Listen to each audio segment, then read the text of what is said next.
ఇప్పటి వరకు వివిధ కోర్సుల్లో 1251 మందిని ట్రైనింగ్ చేసి ఇది బెస్ట్ సెంటర్గా ఉన్నది తెలంగాణలోనే.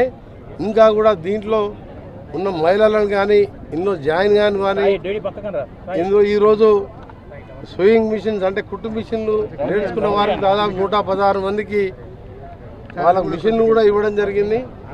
మిగిలిన సాఫ్ట్వేర్ రంగంలో కానీ ఎలక్ట్రీషియన్లో కానీ బ్యూటిషియన్గా పూర్తి చేసిన వాళ్ళకు కూడా ప్రభుత్వ పరంగా నా పరంగా వాళ్ళకు లోన్లు ఇప్పించి వాళ్ళ సొంత కాళ్ళ మీద నిలబడే విధంగా మా ముఖ్యమంత్రి గారి మా స్లోగన్ రాజశేఖర్ రెడ్డి గారు ఉన్నప్పటికెళ్ళి మా స్లోగన్ ఒకటే, మహిళా సంఘాలు ఆర్థికంగా బాగుండాలి, పురుషులతో సమానంగా ఎదగాలి, భర్తతో సమానంగా సంపాదన చేసుకొని దాంతో పిల్లల భవిష్యత్తు కూడా తీర్చిదిద్దుకోవాలనే ఉద్దేశంతో ఆ రోజు రాజశేఖర రెడ్డి గారు పెట్టిన మహిళా సంఘాలు మధ్యలో 10 ఏళ్ళు సంఘాలు లేవు, వడ్డీ లేని రుణాలు లేవు.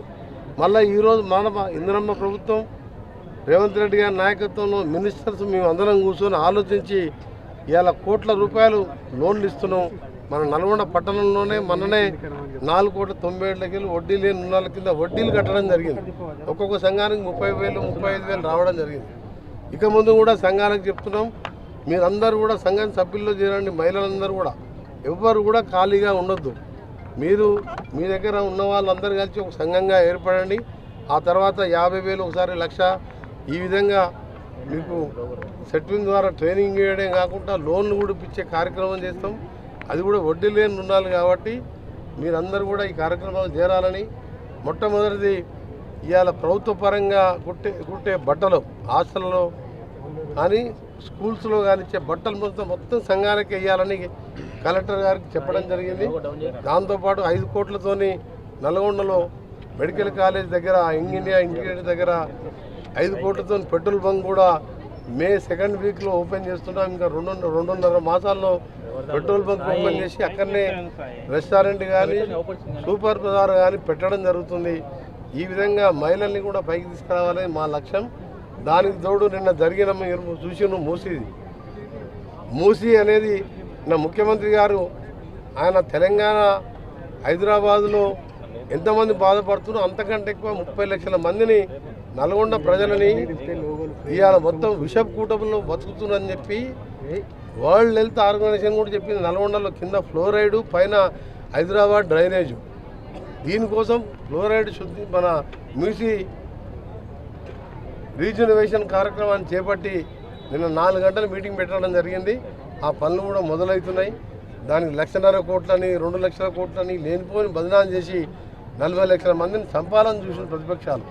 కానీ మా ముఖ్యమంత్రి గారు మేము చెప్పినాం, మీరు ఎట్టి పరిస్థితుల్లో మూసీతోని మాకు చాలా ఇబ్బంది ఉన్నది, భూగర్భ జలాలన్నీ కూడా మారిపోతున్నాయి, ఒకవైపు ఫ్లోరైడ్ అని చెప్తే మొదటి దశలో 21 కిలోమీటర్లకు టెండర్లు కూడా 1 వీక్లో పిలవబోతున్నాం. ఆ తర్వాత సెకండ్ ఫేజ్లో మరొక 21 కిలోమీటర్లు. ఈ విధంగా మొత్తం ఒక 45,000 కోట్లకు కూడా ఖర్చు కానీ మూసీ క్లీనింగ్ ప్రాజెక్టు అడ్డుపడొద్దని ప్రతిపక్షాల విజ్ఞప్తి చేస్తూ, మీ అందరికీ తెలుసు నమామి గంగానికి మా మోడీ గారు 50,000 కోట్లు పెట్టుకున్నారు. మళ్ళీ ఆ తర్వాత సబర్మతి చేసుకున్నాను అహ్మదాబాద్లో. నేను సబర్మతి ఆశ్రమం పోయి నీళ్ళు తాగిన, అది మురికి మూసీలాగా ఉంటుంది. ఆ నీళ్ళు తాగి చూస్తే అది స్వీట్ వాటర్ లాగా తయారైంది. అంటే ట్రీట్మెంట్ ప్లాన్ పెట్టి వదిలిపెట్టింది. ఇప్పుడు ఢిల్లీలో బీజేపీ ప్రభుత్వం వచ్చిన తర్వాత యమునాని క్లీన్ చేస్తున్నాం.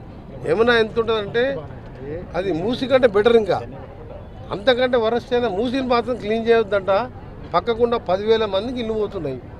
అక్కడనే ఓపెన్ ప్లేస్ ఉండి ఇల్లు కట్టిస్తా అంటే వాళ్ళకి ఆ ఇల్లు తీయొద్దంటారు ఆడికెళ్ళి. అందుకనే చెప్తున్నాం, మీరు నల్గొండ ప్రజల జోలిని ప్రజల ప్రాణాలతో ఆడుకోవద్దని ప్రతిపక్షాలకు టీఆర్ఎస్ బీజేపీ బీఆర్ఎస్ ఎవరైనా కానీ మీరు మూసీ క్లీనింగ్ అనేది మాకు రావాలంటే మీరు నార్కట్పల్లి నకరకల్లు సూర్యాపేట దగ్గర పోయి చూడండి ఏ విధమైన పరిస్థితి ఉంటుందో. దాంతోపాటు డిండి ప్రాజెక్ట్ సంబంధించి దాని మీద ఇష్యూ జరుగుతుందని మేము ఉత్తమ్ కుమార్ రెడ్డి గారు క్లియర్గా చెప్పడం జరిగింది. దానికి ఎట్టి నల్గొండ జిల్లాకు గతంలో చెప్పిన విధంగా పిలిచిన టెండర్లు వర్క్ స్టార్ట్ చేసి జిల్లాకు అన్యాయం చేయొద్దని ఉత్తమ్ కుమార్ రెడ్డి గారికి చెప్పడం జరిగింది. అది ఇతర మహబూబ్నగర్ డిస్టిక్తో మాకు పోటీ కాదు, కానీ వాళ్ళకు వేరే తిరిగా నెట్టంపాడికి పైకి వెళ్ళి తెచ్చుకునే సోర్స్ ఉన్నది. కానీ మాకు సొరంగం పనులు మొదలుపెట్టించిన, సొరంగం పనులు మళ్ళా కూలిపోయినా మొదలుపెట్టించిన, అది వచ్చినా కానీ మాకు డిండికి సరిపోవు నీళ్లు, అందుకని దాన్ని కూడా పూర్తి చేస్తాను ప్రయత్నం చేస్తున్నాం. Thank you very much.